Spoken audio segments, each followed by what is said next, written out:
முப்பதாறு.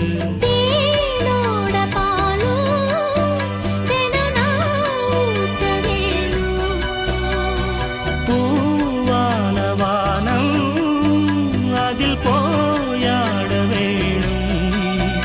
இனிமேல என்ன வேணும்?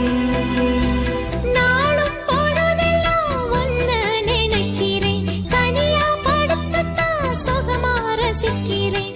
ராஜா ராணி போல. கண்ணே என் கண்மணியே, என் கையில் வந்த பூந்தோட்டமே, பொன்னே என் பொன்மணியே, தினம் பொங்கி வரும் நீரோட்டமே.